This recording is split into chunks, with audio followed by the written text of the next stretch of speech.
Selamat pagi anak-anak ya. Anak kelas 6 yang ada di rumah ya saat ini ya, kita masih belajar dalam tema 8 Bumiku ya.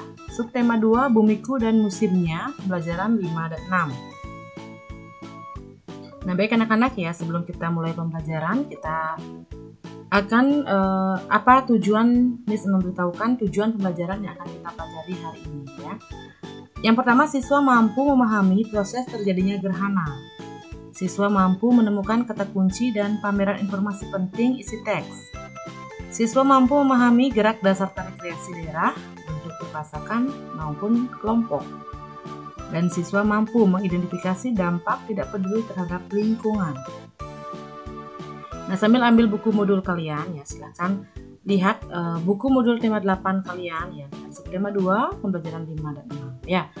Nah, sebelum kita belajar, kita awali dulu dengan satu pertanyaan ya. Apa itu gerhana? Ya, karena Miss tahu ya, Miss yakin itu kalian sudah sering mendengar kata gerhana ya. Ada yang tahu? Baik ya, sebelum kita menjawab ya, kita belajar dulu membuka buku kalian ya, proses terjadinya gerhana. Nah, gerhana itu merupakan kejadian astronomi yang berlaku apabila satu objek astronomi bergerak ke dalam bayang-bayang objek astronomi lain. Nah, perputaran bumi mengelilingi matahari dan perputaran bulan mengelilingi bumi menyebabkan gerhana bulan dan gerhana matahari. Nah, apakah perbedaan gerhana bulan dan gerhana matahari? Nah, bagaimana posisi bumi, bulan, dan matahari jika terjadi gerhana bulan atau gerhana matahari? Baik ya, kita akan bahas satu persatu. Yang pertama kita akan belajar gerhana bulan. Ya, gerhana terjadi karena terhalangnya cahaya matahari. Ya. Nah, jika matahari tidak bisa mencapai bulan keseluruhan ataukah dia sebagian karena terhalang oleh bumi. Jadi bulan itu berada dalam bayang bumi. Maka peristiwa ini dinamakan gerhana bulan. Ya.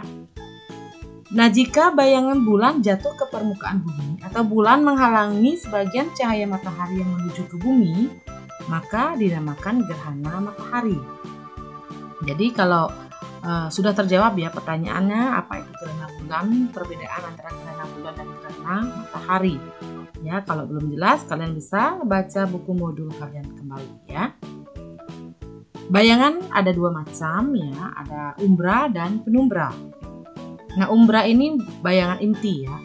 Nah, jika kita berada dalam umbra, sebuah benda atau misalnya umbra bulan, maka sumber cahaya dalam hal ini matahari ya akan tertutup keseluruhannya oleh benda tersebut ya. Kemudian ada penumbra, sering disebut dengan bayangan tambahan ya. Jika kita berada dalam penumbra, sebagian sumber cahaya itu masih terlihat. Nah, kemudian gerhana bulan dapat dibedakan menjadi tiga macam. Ada gerhana bulan total, terjadi jika keseluruhan bulan masuk ke dalam bayang inti umbra bumi. Kemudian ada gerhana bulan sebagian ya, terjadi jika sebagian bulan saja masuk ke daerah umbra, ya, sebagiannya lagi ada di penumbra. Ya, jadi bulan itu berada di daerah umbra sebagian dan sebagiannya lagi ada di penumbra. Nah, itu dinamakan gerhana bulan sebagian. Nah, gerhana bulan penumbra terjadi jika seluruh bulan masuk ke dalam penumbra. Jadi bulan itu tidak ada di umbra ya. Nah, kemudian menemukan kata kunci dan pameran informasi isi teks ya. Nah, sudah Miss jelaskan ya pada video pembelajaran sebelumnya materi kita ya tentang ide pokok ya. Pada pembelajaran kali ini kita akan membahas lagi ide pokok. Ada yang masih ingat ide pokok itu apa? Nah, ide pokok merupakan inti paragraf ya. Ide pokok termuat pada kalimat utama di tiap paragraf. Nah, cara menemukan kata kunci. Yang pertama, temukan kalimat utama dan ide pokok setiap paragraf. Kemudian yang kedua, temukan kata-kata yang diulang dalam paragraf. Temukan kata-kata pengganti di kalimat lain. Ya. Baik, Miss lanjut lagi ya. Pameran informasi dari isi teks. Nah, pameran informasi merupakan pertunjukan karya seni yang memuat informasi Nah, karya seni yang dipertunjukkan itu dapat berupa pamflet, buklet, ataupun selebaran yang memuat informasi. Nah, ada langkah-langkah yang dapat kamu lakukan untuk membuat pameran informasi ya. Pilih teks non-fiksi yang akan kamu jadikan karya untuk pameran, kemudian baca dan pahami isi teksnya. Temukan dan catat informasi penting yang ada dalam teks. Tuliskan kembali informasi yang kamu temukan dalam bentuk peta pikiran dan hias ya. Hias peta pikiran sesuai kreativitasmu hingga menjadi lebih menarik.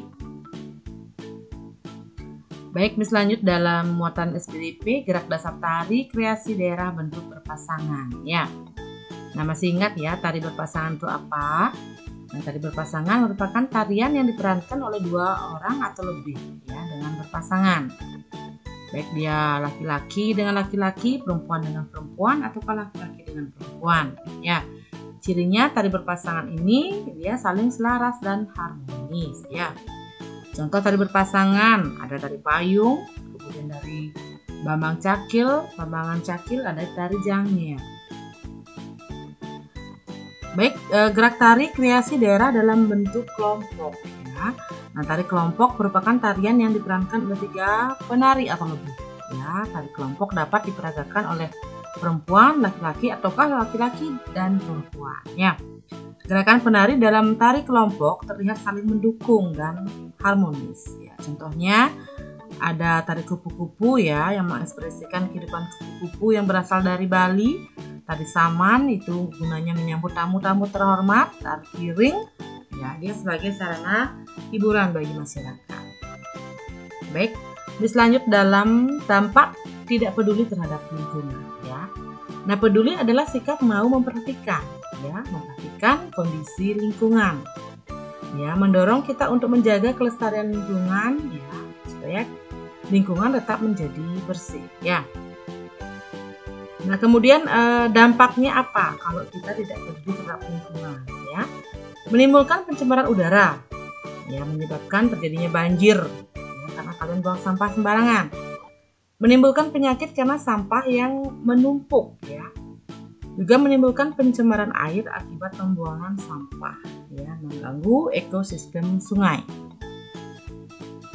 Nah, dampak tidak adanya kepedulian terhadap lingkungan alam sangat merugikan bagi kehidupan manusia, jelas ya. Nah, hendaknya kita harus membiasakan diri untuk peduli terhadap lingkungan ya.